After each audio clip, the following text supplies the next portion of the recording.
All right, what's going on, guys? Hopefully, all having a blessed, beautiful, and amazing day.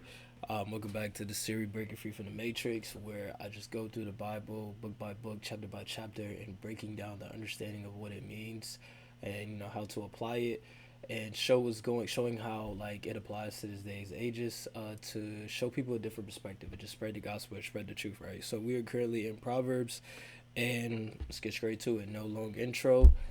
Proverbs chapter 5. As always, I'm going to be reading it from my Bible, but I have it up here. So, Proverbs chapter 5, getting straight to it. My son, attend unto my wisdom and bow your ear to my understanding, that you may regard discretion and that your lips may keep knowledge. For the lips, this is deep.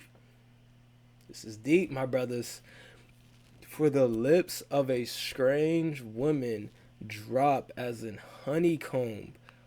Wow. And her mouth is smoother than oil. We all know oil is smooth. We all know honeycomb. What is honeycomb? It's so sweet. So sweet, right? But her end is bitter as warm wood, sharp as a two-edged sword. Her feet go down to death. Her steps take hold on hell. Lest you, I'm gonna break this down in a sec. I just want to read this part. Um, Lest you should ponder the path of life. Her ways are movable, that you cannot know them. Oh man. So man, let's go back to it. For the lips of a strange woman drop as a honeycomb. I'm telling you, the Bible says that Satan comes dressed as the angel of light. Satan does not come dressed as the horn, devil looking, scary looking thing. No, no, no.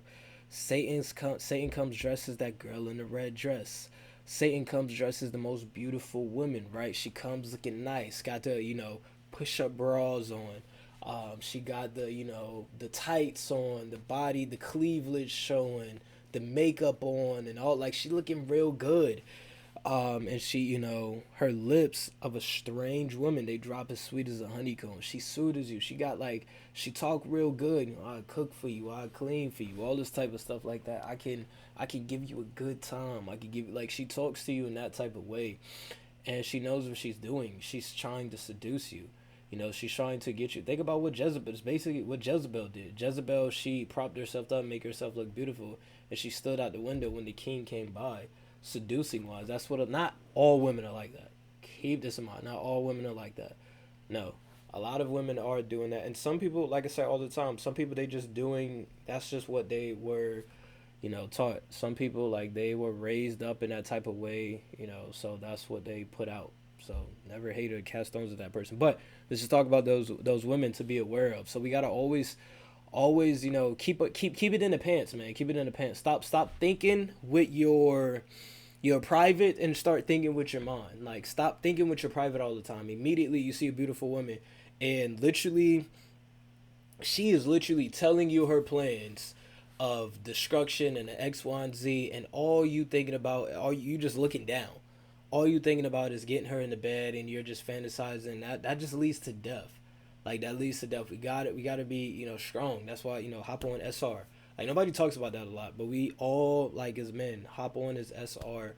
Obviously this is different for women, but like, as a man, since I'm a man, like, hop on SR, man. Like, semen retention. Like, hop on that. Like, stop giving into those lustly desires. Stop giving into the flesh so much, and it'll be a lot easier to discern, righteous woman, a woman with a good heart, versus somebody who's coming to deceive you. So this is something they keep in mind, because they come. It's not they come in like yelling. Now there are women like that. Best believe there are a lot of women that just loud. They just have a. It talks about that in the well. It talks as well in the Bibles. It's like they have such a loud mouth. Like the women, the wicked woman, she's just so loud. She's not quiet. She's so loud. That might be in somewhere in Proverbs, right? But when it comes to that aspect of things, right, always keep that in mind. Like, her lips, so she's coming sweet, she's coming nice, and then behind closed doors, boom, there's now the true agenda gets pushed out. So this is something to always keep in mind. Sharp as a two-edged sword, man, but the end is bitter. This is like, you guys, I don't know what's like something that tastes bitter to a lot of people. Like, let's say grapefruit. Grapefruit got like a bitter, bitter taste. If you taste, it's like, ugh. Like it's like that. It's not nasty, but it's just like that bitter taste, right? But always keep that in mind. You just start thinking with your spirit and thinking with your mind, and stop thinking with your in your pants. Um, Verse 7. Hear me now, therefore, O you children, and depart not from my from the words of my mouth. One thing that like Proverbs and like God as well, he always tells us to remember and to not. He always gives us, because God knows we're gonna forget. Just like the fourth commandment, it says to remember the Sabbath. That one day that everybody seems to forget, he says to remember the Sabbath. So it's like he's always telling us to like remember it, keep it. Like he's always giving us a warning to like keep on planting it into our spirits, right? Remove your war far from her, and come not, not the door of her house, lest you give your honor unto others and your years unto the cruel. Ooh, that's deep. Lest strangers be filled with your wealth and your labors be in the house of a stranger. Deep. And you mourn at the last when your flesh and your body are consumed. 1 second. All right, perfect. Let's get back to it. And you mourn at the, I'll read this again. And you mourn at the last when your flesh and your body are consumed. So it's like afterwards. And this is like after you give into your flesh, after X, Y, Z, after the, she didn't came, after everybody didn't came and used you, took everything from you. You didn't gain everything in the world. You didn't gain all in vanity and all this X, Y, and Z. You got all the likes, views, got all the friends, you got the women, and then they all betrayed you. They all, took from you, stole from you, cheated on you, slandered on your name, got you, in trouble. Let's say, for example, whatever case may be. And you say, how have I hated instruction, and my heart despised reproof? Now you feel that. Now you feel that conviction, right? And have not obeyed the voice of my teachers, nor inclined my ear to them that instructed me. Meaning, these are those people that you knew what was wrong. You knew what was wrong. This is not, it's not saying like the people that actually like you didn't know.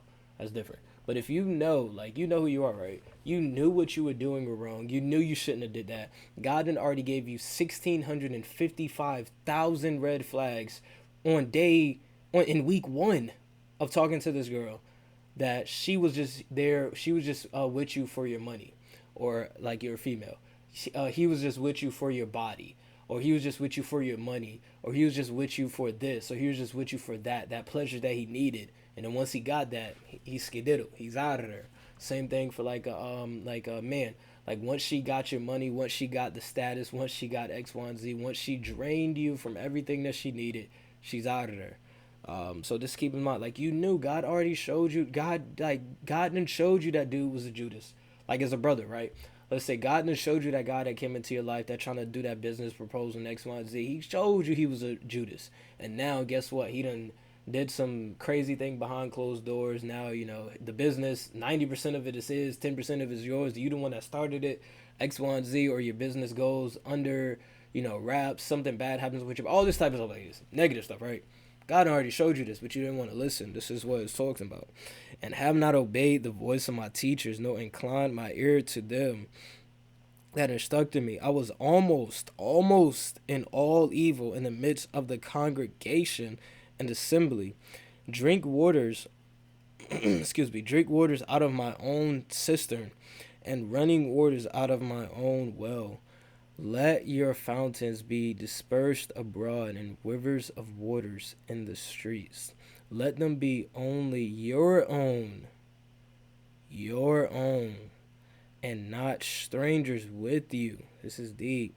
Let your fountain be blessed, and rejoice with the wife of your youth. Wow, wow, wow. Rejoice with the wife of your youth. It's so crazy, right? Because the way society teaches us, it teaches like wickedness. It teaches wickedness in our youthful days. It promotes sin. It promotes, going out and sleeping with a whole bunch of people, going to party. Enjoy your young years because you're going to be an adult, X, Y, and Z.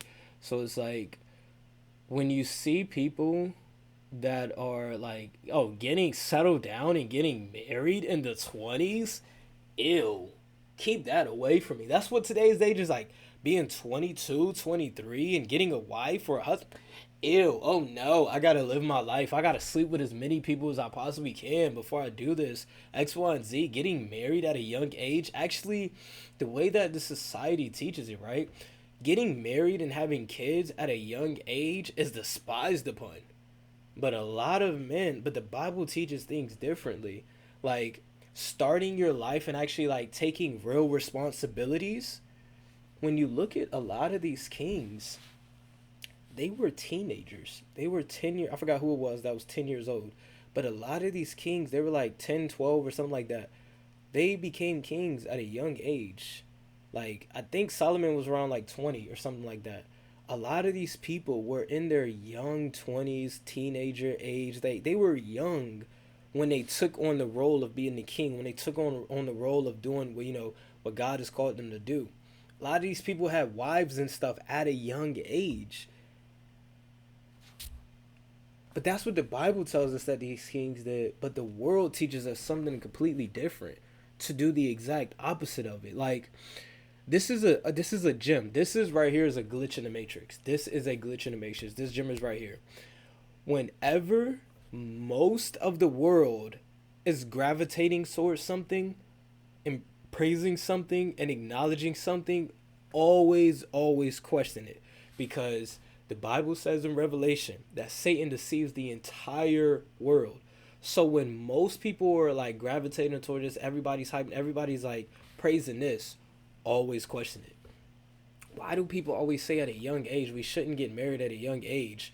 But then we look at it in today's ages now. A lot of the women now, and let's say men as well, but a lot of like people younger ages, they're getting so like nasty, and now it's like a lot of older people, they want the younger people, like because they spent those younger days, they spent their young days, their 20s and X, Y, and Z, like partying all this X, Y, and Z. So now they when they get older, like they don't want that. They want like somebody younger. They want somebody with that ambitious mindset. They want that X, Y, and Z. But it's just too late. It's too late for that, right? So this is something to always keep in mind, right? Let her be as, where's this at? I'm well behind. Sorry. Let her. Let me see. Yes. Okay. Verse 19. Let her be as the loving hind and pleasant roe.